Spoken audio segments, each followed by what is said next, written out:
Eto pa boss, mas mahahaba at mas malalim na mga mensahe.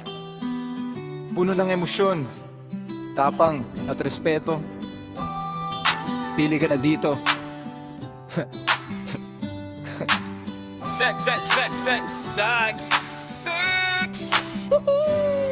Simula ulit mula sa pinagmulan sa halimaw, sa Tulaf Clinic at sa mga kwentong bumabalik sa isipan. Napakaganda talaga ng samahan natin noon, yung tipong hanggang hanga ka sa tibay at lalim ng pinagsamahan. Lalo na sa mga kwento ni na 13 at Judas, iba talaga ang dating at respeto. Pero ngayon, eto na si Daddy Boss, mag-uumpisa ulit, babalik ng may dangal, may prinsipyo at higit sa lahat may respeto. Pero tandaan nyo lahat, huwag nyong babasagin, huwag nyong babanggarin, dahil sa likod ng pagiging tao ko may anino ng demonyo na nakapagtay at handang gumanti. Respeto ang hanap ko, pero kung gera ang gusto nyo, handa rin kami, simulan na natin ang bagong yugto. Yeah. May anino ng demonyo na nakapantay at handang gumanti. Respeto ang hanap ko, pero kung gera ang gusto nyo, handa rin kami, simulan na natin ang bagong yugto. Bumabalik ang alaala mula sa simula hanggang sa kung nasaan man tayo ngayon. Naaalala ko pa ang halimaw, ang Tulaf Clinic at lahat ng kwentong nagpatibay sa atin. Napapaganda ng samahan, sobrang hanga ako sa lahat, lalo na sa lakas sa tapang na ipinakita ni na 13 at Judas. Pero ngayong araw eto na ako, Daddy Boss, mag-uumpisa ulit. Magsisimula muli ng maayos at may marasakit, galaw-galaw na may respeto. Pero wag niyong kalimutan ng isang bagay, wag niyong subukan, wag niyong hamunin, dahil hindi lang ako basta tao. May anino ng demonyo na nakapatay at handang gumanti. Respeto ang hanap ko, pero kung gera ang gusto nyo, handa rin kami, simulan na natin ang bagong yugto. May anino lang din bagyo naglakakantay at handang ang gumati. Respeto ang hanap ko, pero kung gira ang gusto nyo, handa rin kami, simulan na natin ang bagong yugto.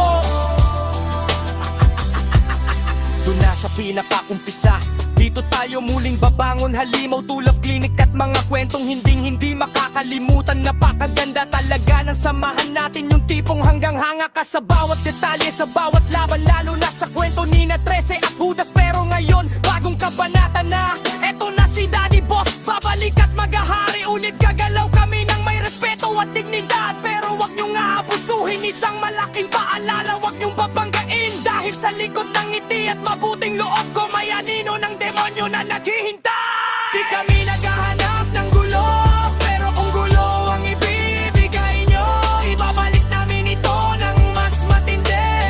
Simulan na natin. Di kami naghahanap ng gulo, pero kung gulo ang ibibigay nyo, ibabalik namin ito ng mas matindi. Simulan na natin. Okay na ba to, boss? Pwede mo na i-copy-paste.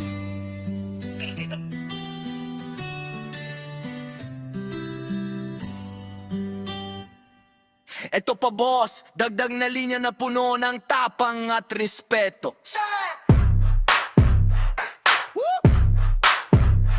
Eto pa boss, dagdag na linya na puno ng tapang at respeto. Simula ulit, pero hindi na basta laro lang, mula Halimaw to Love Clinic hanggang sa mga kwentong hindi malilimutan. Napatunayan na namin kung gaano kaganda at katibay ang samahan. Hanga ako sa lahat, lalo na sa kwento ni na 13 at Judas. Pero ngayon eto na si Daddy Boss, babangon na to, umpisahan muli ng may dangal at respeto. Huwag nyo subukan, huwag nyong bangain, dahil hindi lang tao ang kaharap nyo. May anino ng demonyo na nakabantay sa likod ko, handa na ang lahat, simulan na natin.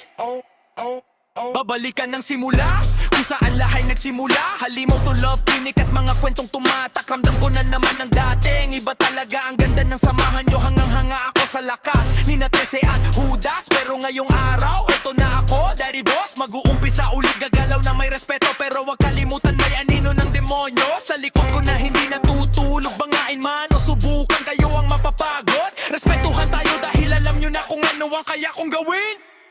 Walang katulad ang samahan mula sa simula hanggang ngayon. Halimaw, Tulaf Clinic hanggang sa mga alamat ni na 13 at Judas. Isa lang ang masasabi ko, napakaganda, pero ngayon bagong yugto na. Eto na si Daddy Boss, babalik at maghahari ulit ng may prinsipyo at respeto. Pero tandaan nyo, sa likod ng respeto may anino ng demonyo na naghihintay, wag hamunin.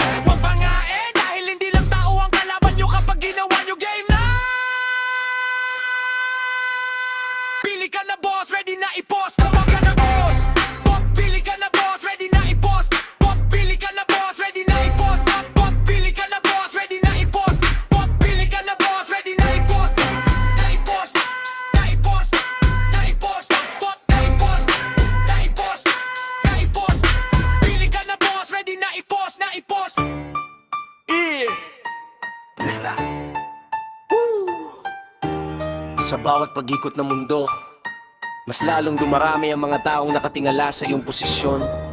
Hindi dahil sa swerte, kundi dahil sa dugong duman at pawis na ibinuhos mo para itayo ang 13 Judas, ang pagiging Garibos ay hindi isang laro, ito ay isang sakripisyo. Habang ang iba ay natutulog o nag-aabang ng maling galaw mo, ikaw ay gising para siguraduhin na ang pamilya at ang iyong mga taga-sunod ay may matatag na masisilungan ng batas ng anino. Sinasabi mo na may demonyong nakatago sa iyong anino. Ang aninong yun ang nagsisilbing hangganan sa pagitan ng iyong kabaitan at ng iyong bagsik. Ang mga taong hindi marunong rumespeto sa baon mong dignidad ay hindi karapat dapat na makita ang iyong liwanag sa mundo ng mga huwad. Ang iyong pananahimik ay hindi kahinaan o ipagtitimpi ng isang leader na alam ang kanyang tunay na lakas. Sa mga keyboard master na sumusubok sa inyong hanay ay parang mga anay lang, pilit nilang sinisira ang poste pero hindi nila alam ang poste ng 13 Judas ay yari sa bakal at prinsipyo. Ang pundasyon ng katapatan, ng tunay na kapangyarihan ay wala sa dami ng inyong bilang kundi sa lalim ng inyong samahan. Ang inyong henasakal, ang inyong solid na pundasyon ang magsisilbing kalasag nyo laban sa mga katsismoso at traidor sa bawat hamon na ibinabato sa inyo. Tandaan mo na ang isang founder ay hindi natitibag ng hangin lang. Ang iyong pangalan ay nakatatak na sa bawat sulok ng inyong teritoryo at ang bawat miyembro ng iyong pamilya ay handang tumayo sa likod. Mahihilalam nilang ikaw ang kanilang gabay at tagapagtanggol. Ang mensahe sa mga kaaway para sa mga nababalagbag at hindi marunong kumilala sa autoridad. Ang mundong kinatatayuan nyo ay hiram lang sa isang kumpas ni Daddy Boss. Sa lahat ng ingay ay maaring maging katahimikan. Hindi kailangang magmura sa bawat segundo para patunayan ng tapang. Ang sulyak ng isang tunay na boss ay sapat na para itikom ang bibig ng mga mapangusga. Isang huling paalala para sa iyong kapatiran. 13 Judas ay parang isang higanteng puno. Maraming gustong pumutol, maraming gustong kumuha ng bunga, pero ang ugat nito ay nakabaon sa pusod ng katapatan. Habang tayo ay magkakasama, walang bagyong makapabugol. Sa ating respeto sa mga kagalang-galang nagbusik para sa mga kapanira. Kami ang simula at kami ang tatapos. Daddy Boss ang gabay, 13 Judas ang buhay. Panatilihin ang iyong aura na street royal, batapang pero may dangal. Agresibo pero may puso para sa mga tunay na kakampi. Handa na ba tayong ilabas ang bagong mukha o simbolo ng inyong bagsik para mas lalong manginig ang mga kumakalaban sa inyo?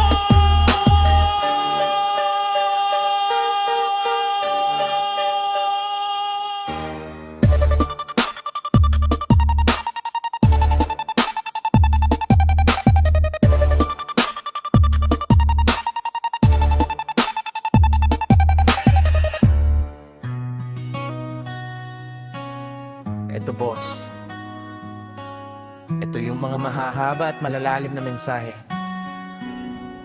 Parang kwento na ang dating, puno ng emosyon, tapang at babala. Pili ka na dito, Matrix.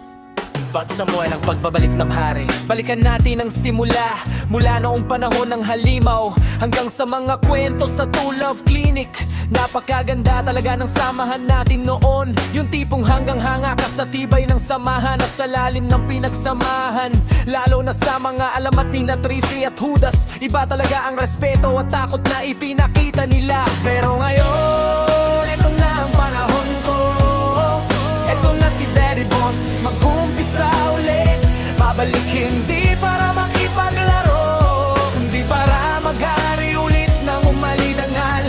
Prinsipyo at higit sa lahat, respeto, galaw-galaw na may diskarte, usapan na may malasakit, pero isang malaking paalala sa lahat: huwag niyong babanggain, huwag niyong babasagin. Dahil akala niyo tao lang ang kaharap niyo, mali kayo. Sa likod ng pagiging tao ko, sa likod ng ngiti at mabuting pakikitungo, may anino ng demonyo na hindi natutulog. May halimaw na naghihintay lang ng tamang oras para gumante. Kung respetong hindi bibigay niyo, dolohong ibabalik ko. Pero kung gera at bangayan ng hamon niyo, sigurado pa ko kayo ang mauubos at mapapagod. Handa na ang lahat, simulan na natin ang bagong yugto.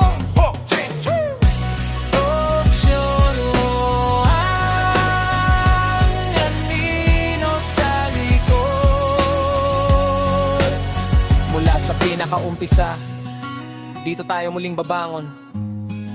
Naalala ko pa ang lahang, ahalimaw, ang To Love Clinic, at lahat ng kwentong bumuo sa atin. Napakaganda ng samahan, sobrang hanga ako sa bawat isa, lalo na sa lakas ng loob at tapang na ipinakita ni na Trince at Judas. Sila ang naging inspirasyon, sila naging ehemplo. Pero ngayon, panahon na para ipakita ulit kung sino ang dapat sundin at respetuhin. Ito na si Daddy Boss, magsisimula muli, gagawin natin na lahat ng tama. May respeto sa kapwa, may takot sa Diyos, pero wag niyong kalimutan ng isang bagay. Wag niyong subukan, wag niyong amunin, dahil hindi lang ako basta tao. Sa likod ko nakatayo ang anino ng demonyo na handang sumugot anumang oras kapag binangga niyo ako. Hindi lang ako ang papanggan niyo, kundi ang buong puwersa na hindi niyo kayang tapatan. Respeto ang hanap ko, pero kung abuso at gulo ang gusto niyo, ibibigay ko rin sa inyo hanggang sa maralis din ang nalikayo. Heto na, simulan na natin.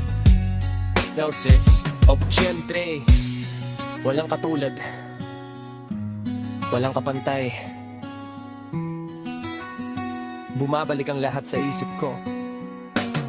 Ang simula, ang laban, ang tagumpay mula sa halimaw, sa To Love Clinic, hanggang sa mga kwentong hindi makakalimutan. Napakaganda talaga ng samahan natin, yung tipong hanggang-hanga ka sa bawat detalye, sa bawat pangyayari, lalo na sa kwento ni na Trince at Judas. Iba talaga ang dating at impluwensya. Pero ngayon, bagong kabanata na, eto na si Daddy Boss, babalik at maghahari ulit. Mag-umpisa tayo ulit. Malinis ang intensyon, busilak ang puso at puno ng respeto. Ayaw namin ng gulo, ayaw namin ng away. Tandaan niyo ito hanggang sa buto niyo, ba niyong babanggain, dahil akala niyo madali akong patumbahin. Mali, dahil sa likod ko may anino alam niyo noon na nagabatantay. Isang bangga lang, igising ang halimaw na matagal nang natutulog. At kapag nagising yun, walang makakapigil.